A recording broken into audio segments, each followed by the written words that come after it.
Well, let's bring in an expert, shall we? Michael Ross is a professor in the Political Science Department and the Institute of the Environment and Sustainability at the University of California in Los Angeles and joins us now.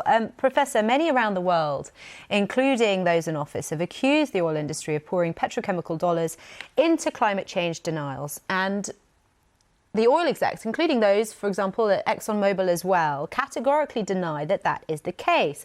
If we are to know who to trust, we must have the evidence. So, Professor, what is the evidence? The evidence is actually very clear. There's really no dispute about this. The documentary evidence is that that these companies had scientific information about climate change, how dangerous it was, what the effects of their products were on the global environment, as far back as the 1980s, the 1970s, sometimes the 1960s, yet purposely funded organizations that denied this. And as a result, many people, certainly in the United States, but in many other countries as well, are deeply misinformed about our knowledge of this catastrophe. Now, in the 90s, the tobacco companies were also up against Congress, weren't they, facing similar criticisms, and the outcome there was greater taxation for the industry. Do you foresee a similar future for oil?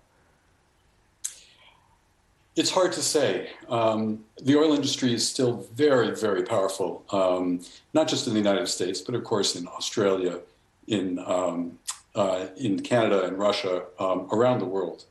And they've been very successful at maintaining these very large subsidies, for example, that they get from the government.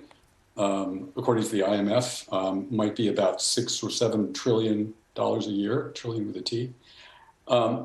So it's hard to see whether governments are really going to turn around and start regulating them and taxing them in a more meaningful way.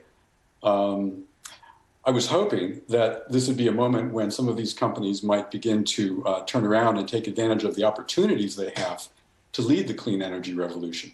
Some companies have taken this step. For example, Total in France has made what seems to be quite a serious investment in clean energy and a commitment to make a real pivot.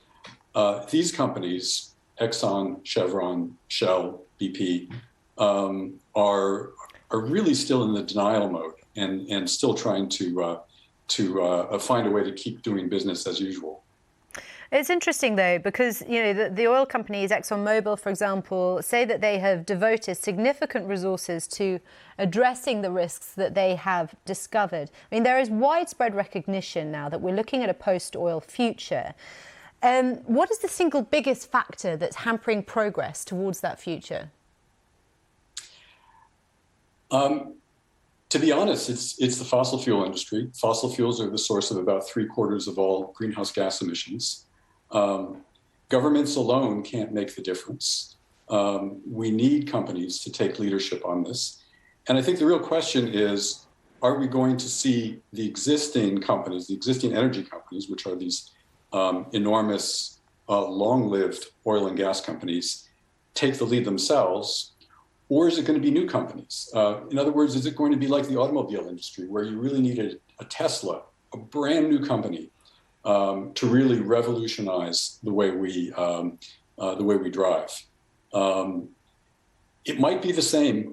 It might be the same in the oil and gas industry, that these companies are going to remain tied to a 20th century technology and just don't have the agility and the dedication to change and really move toward green energy in a serious way. Professor Ross, thanks very much for your time today. Thank you.